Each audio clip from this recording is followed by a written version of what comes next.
Guys मैं directly start करना चाहूंगा पाइथन से। पाइथन एक हाई लेवल प्रोग्रामिंग लैंग्वेज है, इजी टू लर्न है और आप इससे जनरल पर्पस स्क्रिप्टिंग बड़ी आसानी से कर सकते हैं। इस बात का क्या मतलब है, जैसे मान लो आप चाहते हैं कि कोई ऐसी स्क्रिप्ट लिख दूं जो कि आपके ऑपरेटिंग सिस्टम की कुछ फाइल्स के साथ कुछ कर दे, फोल्डर्स को अरेंज कर दे, या फिर आप लोग चाहते हैं कि एक ऐसी स्क्रिप्ट लिखना जो कि एआई के थ्रू कुछ कर दे। सबसे आसानी से अगर आपको ये काम करना है तो पाइथन के थ्रू कर सकते हैं। तो पाइथन आसान है सीखना, आसान है प्रोग्रामिंग को सीखना, और उसी के साथ साथ वाइड रेंज ऑफ एप्लीकेशंस में पाइथन यूज होता है। आप इससे डेटा साइंस कर सकते हैं, मशीन लर्निंग कर सकते हैं, वेब डेवलपमेंट कर सकते हैं, और ऑटोमेशन में भी इसका इस्तेमाल होता है। अलग अलग तरह की लाइब्रेरीज पाइथन में आप लोगों को बहुत सारे काम करने में मदद करती हैं। आजकल एआई की काफी चर्चा होती है, और एआई की अगर मैं बात करूं तो पाइथन के अंदर सबसे पहले किसी भी एआई का सपोर्ट आता है। आप लोग को कोई भी अगर एक पैकेज मिलेगा तो in most of the cases वो पाइथन में सबसे पहले मिलता है। अब मैं इस वीडियो में एआई की बात इसलिए कर रहा हूं क्योंकि यार एआई एरा चल रहा है। एआई के अंदर अगर आप लोगों ने अपनी एक्सपर्टीज नहीं बनाई, अगर correct AI tool at correct time आपने यूज नहीं किया तो आप पीछे रह जाएंगे। अब एआई टूल आप ढूंढोगे कहां से? उसकी एक कमाल की वेबसाइट है टूलिफाई। टूलिफाई.ai एक ऐसी वेबसाइट है जिसमें आपको सारे एआई टूल्स देखने को मिलते हैं। इसमें 19,180 एआई टूल्स आप लोगों को देखने को मिलते हैं। मैं आप लोगों को कंप्यूटर स्क्रीन में ले जाके दिखाता हूं इस वेबसाइट को जल्दी से। तो डिस्क्रिप्शन में दिए हुए लिंक पर आप लोग क्लिक करेंगे तो आप टूलिफाई.ai में आ जाएंगे। इसमें 19,242 एआईज और 233 कैटेगरीज हैं as of the time of recording this video. और यहाँ पर आप सर्च कर सकते हो बाय एआई। जैसे कि अगर आप लोग वीडियो ट्रांसलेशन एआई टूल लिखोगे तो आपको मिल जाएगा। तो मैं अगर यहाँ पर देखो इमेज टू वीडियो लिखूं तो देखो इमेज टू वीडियो के मुझे सारे टूल्स मिल जाएंगे टूलिफाई में जो हैं। अब ये ऐसे एआई टूल्स हैं जिनके बारे में मुझे पता भी नहीं है। इसमें कंट्री ओरिजिन भी आ रहा है कि भाई कहाँ का टूल है। जैसे कि toolcrafter.ai इंडिया का टूल है तो यहाँ पर बता रहा है इंडिया। सोरा एआई नाम का एक टूल है, एआई फोटो जनरेटर नाम का एक टूल है। अब देखो इतने सारे एआई टूल्स हैं, सब तो आप लोग सीख नहीं सकते, सब आप खरीद भी नहीं सकते। लेकिन अगर आपको right tool at right time मिल गया एट राइट प्राइस तो काफी आप लोगों की प्रॉब्लम सॉल्व हो जाएगी। तो मेरे हिसाब से तो ये जो फ्री वेबसाइट है वो गेम चेंजर है and I want to thank them for sponsoring this video. Beside that मेरे हिसाब से they are doing a great job, क्योंकि यार आप देखो सारे एआई टूल्स को एक जगह पर एकत्रित करके उनकी डायरेक्टरी इन लोगों ने बना दी है। तो यार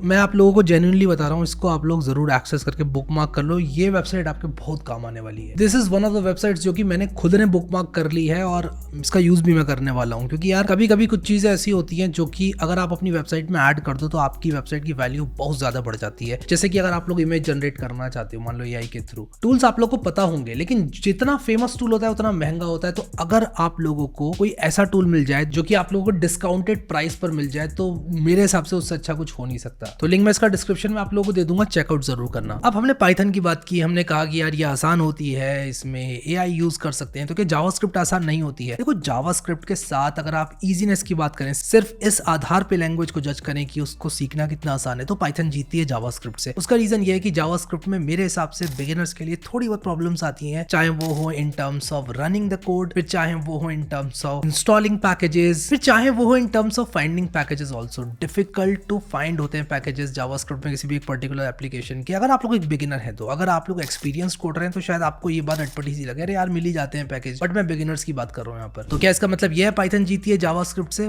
बिल्कुल भी नहीं। ऐसा बिल्कुल नहीं है कि पाइथन जो है वो जावास्क्रिप्ट के आगे आपको हमेशा चूज कर रही है। जावास्क्रिप्ट एक अपनी पावर के साथ आती है, और वो पावर क्या है कि आप जावास्क्रिप्ट से फ्रंट एंड भी कर सकते हैं, बैक एंड भी कर सकते हैं, और वेब डेवलपमेंट अगर आपको करना है तो जावास्क्रिप्ट से आप बच ही नहीं सकते। जावास्क्रिप्ट करना ही करना है आपको, फ्रंट एंड वेब डेवलपमेंट करना चाहते हैं अगर तो। जावास्क्रिप्ट एक ऑलराउंडर प्रोग्रामिंग लैंग्वेज के तौर पर इवॉल्व हो रही है। जैसे कि आप जावास्क्रिप्ट से वेबसाइट्स बना सकते हैं, आप जावास्क्रिप्ट से मोबाइल एप्स भी बना सकते हैं रिएक्ट नेटिव का इस्तेमाल करके। आप लोग जावास्क्रिप्ट से जनरल पर्पस स्क्रिप्टिंग भी कर सकते हैं Node.js को इंस्टॉल करके। फिर Node.js को इंस्टॉल करके आप लोग जावास्क्रिप्ट की सहायता से एआई टूल्स भी बना सकते हैं, आप लोग एआई पे भी काम कर सकते हैं। तो जो काम पाइथन करता है वो जावास्क्रिप्ट भी काफी हद तक करता है। बस एक बात यह है कि जो पाइथन है उसमें इजीली आपको मिल जाती है लाइब्रेरीज वगैरह, पैकेजेस रेडिली अवेलेबल रहते हैं किसी भी एक काम को करने के। जैसे कि मान लो आप लोगों को अगर फेस डिटेक्शन करना है, इस तरह के काम करने हैं, तो जावास्क्रिप्ट से पहले चीजें आपको पाइथन में मिलेंगी। हाँ जावास्क्रिप्ट भी बहुत सारी लाइब्रेरीज हैं लेकिन पाइथन में वो सब पहले आती हैं। लेकिन पाइथन को आप फ्रंट एंड पे इस्तेमाल नहीं कर सकते। अगर आपको फ्रंट एंड एप्स बनानी है तो आप लोग को जावास्क्रिप्ट यूज करनी ही पड़ेगी। अगर आप लोग सीरियस वेब एप्लीकेशंस बनाना चाहते हैं, स्केलेबल सीरियस वेब एप्लीकेशंस, तो वो आप लोग जावास्क्रिप्ट की सहायता से, रिएक्ट की सहायता से ही बनाओगे। अब रिएक्ट की सहायता से क्यों बनाओगे? जेंगो की सहायता से भी बना सकते हो। देखो जेंगो की सहायता से आप बना सकते हो, लेकिन जेंगो की सहायता से भी बनाओगे ना तो फ्रंट एंड का कोड आपको जावास्क्रिप्ट में ही लिखना पड़ेगा। दूसरी बात ये कि जेंगो अगर आप लोग यूज करोगे तो वो हाँ एक बहुत अच्छा फ्रेमवर्क है, बट अगर आप चाहते हो आपका पेज रिफ्रेश ना हो, अगर आप लोग चाहते हो कि आपके पेज के विद इन बहुत सारे कंपोनेंट्स रीयूज हो पाए, तो आपको रिएक्ट का इस्तेमाल करना पड़ेगा। और एक कॉम्प्लेक्स एप्लीकेशन एप्लीकेशन को बनाने के लिए रिएक्ट यूज आपको करनी ही पड़ेगी। तो इससे एक बात तय है, अगर आप लोग एक वेब डेवलपर बनना चाहते हैं तो आप पाइथन के ऊपर जावास्क्रिप्ट को ही चुने, जावास्क्रिप्ट से ही स्टार्ट करें, चाहे वो आपको मुश्किल भी क्यों ना लगे इनिशियली, आप जावास्क्रिप्ट ही चुने और उसके बाद आप रिएक्ट, नेक्स्ट.जेएस इस तरह के फ्रेमवर्क्स की तरफ जाएं, क्योंकि पाइथन आइडल नहीं है फ्रंट एंड डेवलपमेंट करने के लिए। और एक और दूसरी बात जो कि मैंने आपको नहीं बताई पाइथन में है कि पाइथन काफी स्लो है। अब स्लो का मतलब ये नहीं है कि आप लोग जो है पाइथन से पहले 2 नंबर को जोड़ दोगे, नहीं ऐसा नहीं है। बट हम लोग जब कंपैरेटिवली बात करते हैं तो पाइथन एक स्लो प्रोग्रामिंग लैंग्वेज मानी जाती है, जावास्क्रिप्ट पाइथन से फास्ट मानी जाती है। तो जावास्क्रिप्ट के ओवर आप लोग पाइथन को तभी चूज करोगे जब आपके पास एक गुड इनफ रीजन हो। अगर जॉब मार्केट की बात करूं तो देखो एआई बूम चल रहा है आजकल, हर कंपनी किसी ना किसी फॉर्म में अपना एआई प्रोडक्ट बना रही है और ऐसे में पाइथन डेवलपर्स की डिमांड भी बढ़ रही है। लेकिन इसका मतलब ये नहीं है कि जावास्क्रिप्ट डेवलपर्स की डिमांड कम हो रही है। अगर इस तरह के एआई टूल्स बन रहे हैं तो उनका जो फ्रंट एंड का यूआई है वो जावास्क्रिप्ट वाले लिख रहे हैं, तो कहीं ना कहीं ये प्रेफरेंस पर बॉइल डाउन हो जाता है। या फिर आप जिस एरिया में रहते हैं वहां पर देखें सर्च करके कि पाइथन की कितनी जॉब्स अवेलेबल हैं, जावास्क्रिप्ट की कितनी जॉब्स अवेलेबल हैं। अगर आप लोग को रिएक्ट करना है तो रिएक्ट की जॉब्स कितने अवेलेबल हैं। नेक्स्ट.जेएस में आपने महारता हासिल कर रखी है तो आप लोग ये देखें कि नेक्स्ट.जेएस में कितनी जॉब्स अवेलेबल है और इसके हिसाब से भी आप लोग डिसीजन लें, क्योंकि कहीं ना कहीं हम सबको पैसे कमाने हैं किसी ना किसी तरह से बाय राइटिंग कोड। हाँ, writing code is fun, but अगर आप लोगों को वो पैसे कमा के नहीं दे रहा है, लेट्स बी रियल, हम लोग फिर उसमें मोटिवेशन प्राप्त नहीं कर पाएंगे और कहीं ना कहीं हम डीमोटिवेट होकर चीजों को खराब करना शुरू कर देंगे। अब जावास्क्रिप्ट में बहुत अच्छे अपडेट्स आजकल आ रहे हैं जो कि जावास्क्रिप्ट को एक बहुत ही कंफर्टेबल प्रोग्रामिंग लैंग्वेज बनाते हैं। पहले ये बोला जाता था कि यार जावास्क्रिप्ट में ना प्रोग्रामिंग करना बड़ा कंफ्यूजिंग होता है, लेकिन आज की तारीख में काफी हद तक ये बात सच नहीं है। जावास्क्रिप्ट भी उतनी ही आसान होती जा रही है जितनी पाइथन है। लेकिन हाँ, पाइथन में शुरू से लोगों का ओपिनियन बना हुआ है कि यार ये बहुत आसान है, स्यूडो कोड की तरह साउंड करती है, बहुत अच्छे फीचर्स हैं इसमें, मैप फिल्टर, रिड्यूस, बट वो सारे फीचर्स जावास्क्रिप्ट में भी धीरे धीरे आ रहे हैं। ECMAScript हर साल नए नए अपडेट्स रिलीज करती है जावास्क्रिप्ट के, जिससे होता यह है कि आप लोग को अपडेटेड फीचर्स, आसानी से कोड लिखने के तरीके, ये सब देखने को मिलते हैं। फिर अगर आप लोगों को एसिंक्रोनस प्रोग्रामिंग करनी है, यानी कि पैरेलली टास्क्स को एग्जीक्यूट करना है, तो उसके लिए जावास्क्रिप्ट एक आइडल लैंग्वेज है। लेकिन इसका मतलब ये नहीं पाइथन में ये काम नहीं किया जा सकता, पाइथन में भी ये काम किया जा सकता है, लेकिन पैरेलल प्रोग्रामिंग जावास्क्रिप्ट में आउट ऑफ द बॉक्स होती है। जावास्क्रिप्ट का एसिंक अवेट इस चीज को बहुत आसान बनाता है। तो अगर आप लोग नोड.जेएस की सहायता से एप्लीकेशंस बना रहे हैं तो एसिंक अवेट, पैरेलल एग्जीक्यूशन, ये सब आप लोगों के लिए काफी इजी रहेगा। पाइथन में इस चीज को करने के लिए थोड़ा सा एफर्ट लगता है, बट हो जाती है। So coming back to the question, आपको पाइथन और जावास्क्रिप्ट में से कौन सी चुननी चाहिए? मैं कहूंगा अगर आप लोग एआई, एमएल,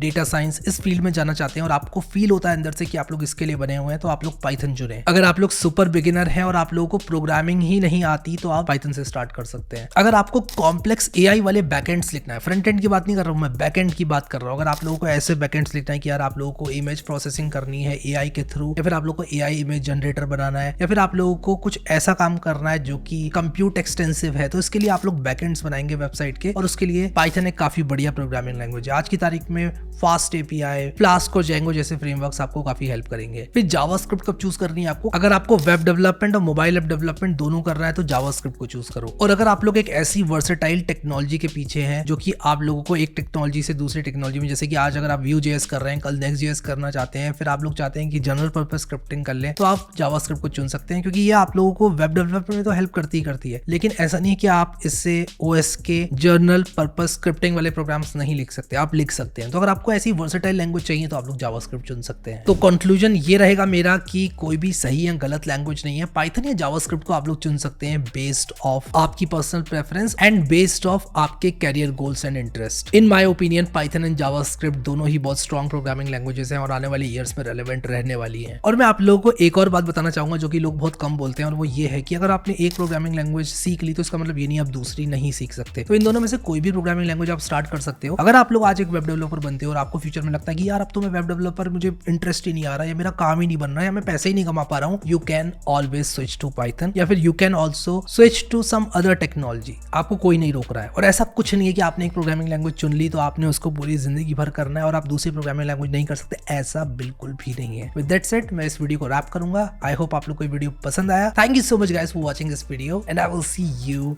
नेक्स्ट टाइम।